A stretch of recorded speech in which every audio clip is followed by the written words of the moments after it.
Cricket की दुनिया यानी गेम ऑफ क्रिकेट में आपका स्वागत है।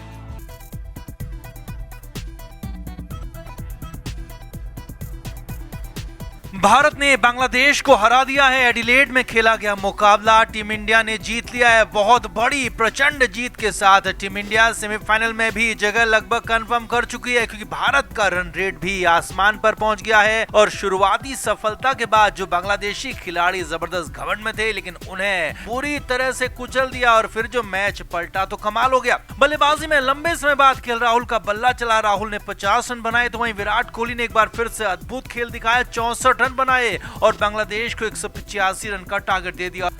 हालांकि बांग्लादेश की पारी के दौरान 7वां ओवर खत्म होते ही बारिश आ गई और एक बार लगा कि टीम इंडिया हार जाएगी, क्योंकि डकवर्थ लुइस नियम में भारतीय टीम वहां पर 17 रन पीछे थी। लेकिन फिर उसके बाद बारिश रुकी और मैच शुरू हुआ। 16 ओवर में बांग्लादेश को 151 रन का टारगेट मिला और बचे हुए थे 9 ओवर, यानी कि अगले 9 ओवर में बांग्लादेश को 85 रन बनाने थे। और फिर गेंदबाजों ने गेम पलट दिया। तो कैसे मिली भारत को शानदार जीत, कितना बेहतरीन रहा मुकाबला, सब कुछ आपको दिखाते हैं, बताते हैं। आप भी भारत की इस जीत पर कमेंट जरूर करें और वीडियो को अभी शेयर भी करें।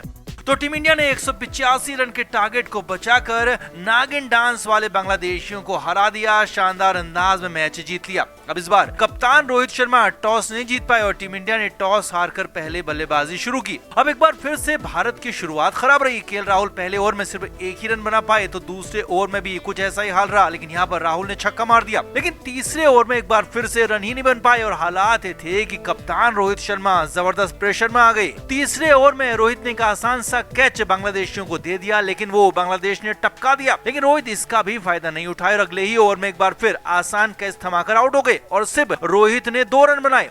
अब हालात ये थे कि 3.5 ओवर हो गए थे, लेकिन रन बने थे सिर्फ 11 और रोहित शर्मा आउट हो गए थे। मगर यहाँ पर राहुल अलग ही अंदाज में आ चुके थे और उसी ओवर में राहुल ने पहले चौका तो फिर छक्का भी उड़ा दिया और प्रेशर हटाने की पूरी कोशिश की। दूसरी तरफ से विराट कोहली भी अपने ही अंदाज में चौके लगाते रहे, तेजी से रन दौड़कर भी चुराते रहे और इन दोनों ने पारी को संभाला, आगे बढ़ाया। अब आया पारी का 9वां ओवर, जहां तहलका मच गया। पहली बॉल पर विराट कोहली ने चौका मारा और फिर स्ट्राइक राहुल को दे दी, तो राहुल ने यहाँ पर बांग्लादेशी बॉलर शरीफुल को पूरी तरह से धो दिया, लाइन लेंथ खराब कर दी। पहले लॉन्ग ऑन की तरफ छक्का मारा और फिर ये नो बॉल हो गई, तो फिर अगली फ्री हिट वाली बॉल पर पॉइंट के ऊपर से एकदम फ्लैट छक्का मार दिया। अब इसके बाद चौका भी जड़ दिया।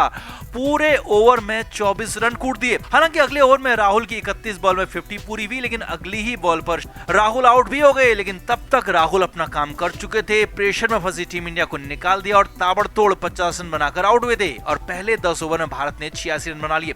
अब इसके बाद सूर्य कुमार यादव मैदान में आए, जो कि T20 के नंबर 1 बल्लेबाज भी बन चुके हैं और सूर्या ने आते ही ताबड़तोड़ रन बनाने शुरू किए। हालांकि सूर्या को किस्मत का साथ भी मिला, जब 12वें ओवर में 2 लगातार जीवनदान मिले, लेकिन अगले ही ओवर में सूर्या ने 14 रन भी कूट दिए। अब तेजी से खेलने के चक्कर में सूर्या 30 रन बनाकर तो हार्दिक पांड्या 5 रन बनाकर आउट हो गए। लेकिन विराट कोहली का जलवा जारी रहा। दूसरे छोर से विराट कोहली खेलते रहे। विराट ने गियर भी बदल दिया और 37 बॉल में अपनी 50 पूरी की। अब एक तरफ से लगातार विकेट गिर रहे थे। अक्षर पटेल भी आउट हो गए, दिनेश कार्तिक भी आउट हो गए, लेकिन विराट कोहली अंत तक टिके रहे, आउट नहीं हुए और आखिरी ओवर में अश्विन के साथ खूब रन बनाए और 64 रन बनाकर विराट कोहली नॉट आउट रहे और टीम इंडिया ने 20 ओवर में 184 रन बना दिए और बांग्लादेश को 185 रन का भारी भरकम टारगेट दे दिया। अब ये टारगेट वैसे ही बांग्लादेशियों के लिए बहुत बड़ा था और जवाब में खेलने उतरी बांग्लादेश की टीम को टीम इंडिया ने शुरुआत से ही झटके देना शुरू कर दिया। भुवनेश्वर कुमार, अर्शदीप सिंह के साथ ही साथ मोहम्मद शमी ने भी कमाल की बॉलिंग की और इस बार तो स्पिनर्स ने भी बेहतरीन खेल दिखाया और जो टीम इंडिया शुरुआत में हारती हुई दिख रही थी, उसने अचानक से गेम पलट दिया और भारत ने शानदार अंदाज में प्रचंड जीत हासिल कर ली और रन रेट भी इतना ज्यादा शानदार कर लिया कि भारत का सेमीफाइनल में पहुंचना लगभग कंफर्म हो गया है, तय हो गया है। तो आपका भारत की इस जीत पर, विराट कोहली की इस महान पारी पर और राहुल की 50 पर, ताबड़तोड़ बल्लेबाजी पर और गेंदबाजों के कमाल पर आप क्या कहेंगे? कमेंट करके आप जरूर बताएं। वीडियो को शेयर भी करें।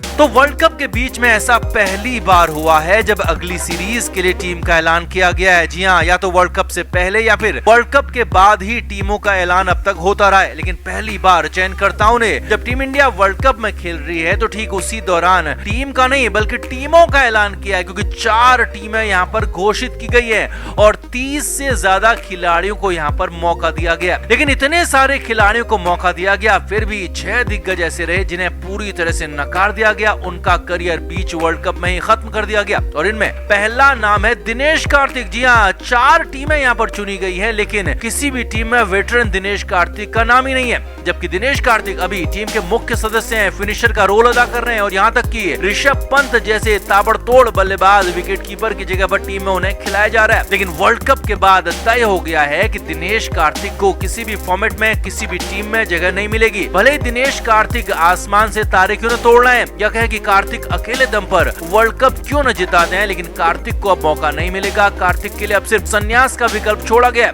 और वैसे भी कार्तिक 37 साल के हो चुके हैं और लंबे समय बाद उनकी टीम इंडिया में वापसी हुई थी। लेकिन अब वर्ल्ड कप के बाद सारे के सारे रास्ते बंद कर दिए गए हैं।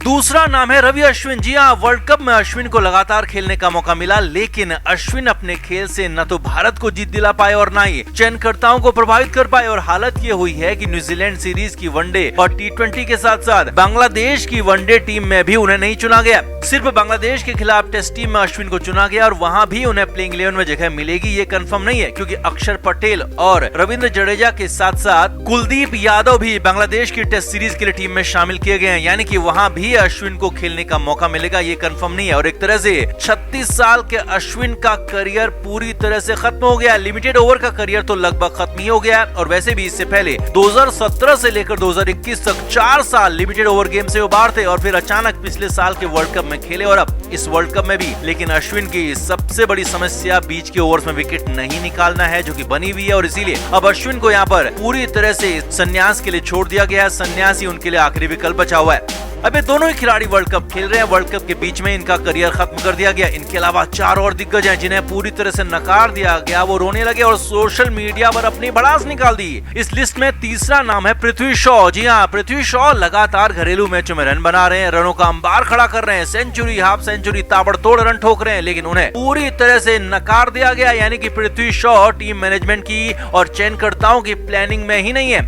और पृथ्वी शॉ को या तो अद्भुत से भी ऊपर का चमत्कारिक खेल दिखाना होगा या फिर संन्यास के लिए तैयार रहना होगा, क्योंकि 4 में से किसी भी टीम में पृथ्वी को जगह नहीं मिली है। और पृथ्वी शॉ का इसीलिए रोना छूट गया और क्रिप्टिक पोस्ट कर दिया। साईं बाबा की तस्वीर पोस्ट करके लिखा, उम्मीद है साईं बाबा आप सब कुछ देख रहे होंगे। हालांकि संभावना तो आगे भी पृथ्वी के लिए दूर दूर तक दिख नहीं रही है, क्योंकि कई सारे बल्लेबाज यहाँ पर मौजूद हैं, लिहाजा पृथ्वी शॉ को आगे भी जगह मिलने वाली नहीं है। चौथा नाम एक और हैरानी भरा नाम है और वो है रवि बिश्नोई। जी हाँ, बेहतरीन बॉलर, शानदार दिमाग के साथ चतुराई से बॉलिंग करने वाले लेग स्पिनर रवि बिश्नोई को भी पूरी तरह से भुला दिया गया है, नकार दिया गया है। जबकि रवि बिश्नोई वर्ल्ड कप से पहले एशिया कप की टीम में शामिल थे और वर्ल्ड कप के भी स्टैंड बाय खिलाड़ियों में शामिल हैं, लेकिन चयनकर्ताओं ने एक झटके में बिना मैच खिलाए रवि बिश्नोई को पूरी तरह से बाहर कर दिया गया। जबकि बिश्नोई ने अपने आखिरी मैच में एशिया कप में ही पाकिस्तान के खिलाफ शानदार बॉलिंग की थी, लेकिन उसके बाद बिश्नोई को कभी मौका ही नहीं मिला। और ऊपर से रविंद्र जडेजा, अक्षर पटेल, युजी चहल, कुलदीप यादव, वॉशिंगटन सुंदर के साथ साथ शहबाज अहमद जैसे अनगिनत स्पिनर टीम में रख लिए। यानी कि बिश्नोई को हाल फिलहाल तो मौका मिलने से रहा और बिश्नोई ने भी इसीलिए सोशल मीडिया पर लिखा है, हमेशा झटके से ज्यादा मजबूत होती है वापसी और मैं वापसी करूंगा। खैर, हम उम्मीद करते हैं कि रवि बिश्नोई वापसी करें, लेकिन फिलहाल ऐसा दिखता नहीं है। वहीं 5वां नाम है नीतीश राणा। जी हाँ, आईपीएल में लगातार कई सालों से रन बना रहे नीतीश राणा को कभी भी ढंग से मौका नहीं मिला। श्रीलंका के साथ बी टीम जब गई थी तो वहां नीतीश राणा को मौका मिला, लेकिन नीतीश राणा की अब उम्र भी बढ़ रही है और इतनी सारी जब टीमें चुनी गई हैं तो वहां भी नीतीश राणा के लिए कोई मौका नहीं था। उन्हें भुला दिया गया है, उन्हें खारिज कर दिया गया है। तो सीधे सीधे नीतीश राणा को अब संन्यास की सोचनी चाहिए। इसीलिए नीतीश राणा ने सोशल मीडिया पोस्ट में भी लिखा कि उम्मीद नहीं छोड़ूंगा, हालांकि हमें लगता है कि अब उन्हें उम्मीद छोड़ ही देनी चाहिए। क्रिकेट के हर नए अपडेट के लिए गेम ऑफ क्रिकेट को सब्सक्राइब करें और उसके बाद बेल आइकन को प्रेस करना ना भूलें, ताकि सिर्फ आपको मिले गेम ऑफ क्रिकेट की हर खबर सबसे पहले।